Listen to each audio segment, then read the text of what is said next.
Isang nakakalungkot, nakakagimbal na balita ang tumambad sa atin sapagkat ang isang napakagaling na aktres ay pumanaw na.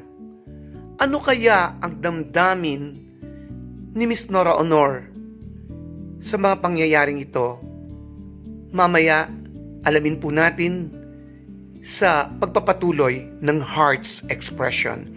Ito po si Clifford DR, ang inyong ka-heart expression, at katulad nyo ring nagmamahal sa ating superstar national artist na si Miss Nora Aunor. At sa pagpapatuloy po sa ating balita patungkol kay Miss Jacqueline Jose, isang masasabing veteranang aktres at ginagalang mahusay sa kanyang pagganap sa telebisyon at sa pelikula. Si Miss Jacqueline Jose ay may edad na 59 years old at talaga namang ang kanyang presensya sa TV, sa pelikula ay talagang nagbibigay talaga sa atin nang nararamdaman mo yung kanyang pagganap sa character na kanyang ginagampanan. At siya ay napanood ko po sa mga ilang pelikula na talaga namang napakahusay at napakagaling na mga kwento na pelikulang ginawa niya. Of course, hindi maikakaila na siya ay matatawag nating isa sa pinakamahusay na aktres. At malungkot nga ang nangyaring ito. Siya po ay kasalukuyang napapanood sa Batang Quiapo ni Mr. Coco Martin. Alam niyo po, sa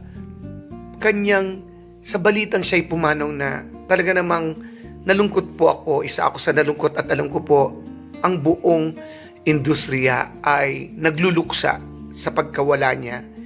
At syempre, nakasama ni Miss Jacqueline Jose ang ating national artist, ang superstar na si Miss Nora Aunor sa mga pelikulang Mama, Dito sa Aking Puso na kinabibilangan ni Miss Matet at ng ating mahal na superstar. Gayun din ang pelikulang Naglalayag na talaga namang makita mo siya ang nanay doon ni Noah na ginampanan ni Mr. Yul Servo. At talagang makita mo yung chemistry ni Miss Nora Aunor at Jacqueline Jose dito na talaga namang makita mo yung tagkisan nila ng pag-arte. No po, talagang nagampanan nila ng patas yung kanilang mga role at lalo na dun sa burol scene. No po, ang galing no po ng Naglalayag at nakakamiss yung mga ganitong pagkakataon na magkasama sila. Sino makakalimot ng Flor Contemplacion, the story of Flor Contemplacion, doon po sa alam po natin nung linusob ni Ate Guy si Efren, no po, sa katauhan po ni Mr. Julio Diaz, at pinuntahan niya, sabi niya ni Ate Guy, "Itay, ilabas mo ang iyong anak." Sabi niya, di ba? Nagmumura doon sa Ate Guy sa galit at lumitaw si Miss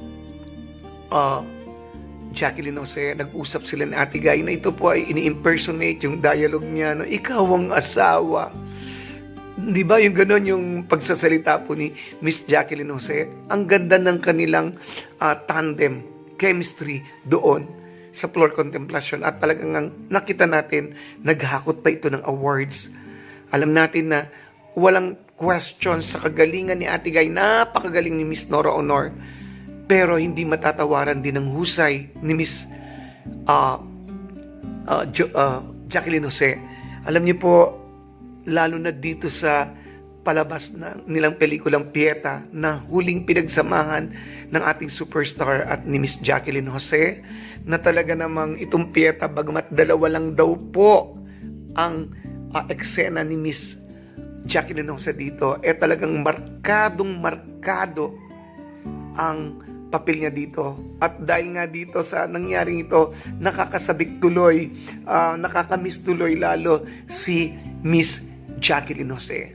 No po, dito sa Pieta. At alam po natin na si Miss Jacqueline Jose siya po ay inawardan bilang isang International Best Actress dito po sa Cannes Festival na Marosa. Ang galing, no po, at nawa po talaga namang ano kaya ang damdamin ng Pieta, staff ng Pieta o bumubuo ng cast ng Pieta sa pangyayaring ito. Of course, lalo na si Miss Nora Honor na talagang, syempre, talagang alam ko po, si Ate Guy, bagamat nirerespeto, marespeto rin si Ate Guy. Syempre, nalulungkot marahil si Ate Guy, nagdadalamhati, at ito ang marahilang, kumbaga may panghinayang. Of course, ang ating superstar, mahal niya ang mga kapwa niya, artista, kaya hindi na po natin babanggitin kung anong dahilan ng kinamatayan niya. Kumbaga po, ipaubaya na po natin to sa mga nakakaalam ng tunay na dahilan, pero talagang nakakalungkot. Pero ano man po, talagang ganun lang ang buhay, una-una, pero nawa lahat ng pamilya na nangulila, iniwan ni Miss Jacqueline Jose. Tayo po'y nakikiramay, ang buong staff ng Heart Expression ay nakikidalamhati sa inyo. At of course, ang mga Noranians ay gayon din. Miss, sa lahat-lahat ng nagmamahal kay Miss Jacqueline Jose, taus-pusong pasasalamat sa inyong lahat. At ang wish ko lang, ang inaano ko ngayon, yung mapanood yung Pieta at lalo pang makita kung gaano ang husay ni Miss Jacqueline Jose dito. Mamimiss natin siya. Ate Guy, kami ay isa sa nakikidaramhati sa alam namin na alam ko na may mga pinagsamahan kayo ni Miss Jacqueline Jose at mataas ang pagtingin mo sa kanya. Salamat po. Ito po si Kiefer DR na nag-iiwan ng As Long As There's Love Will Stand, and to God be the glory. Maraming salamat po at mabuhay. Please like, subscribe, hit the bell button. Arts Exploration. Go, go, go!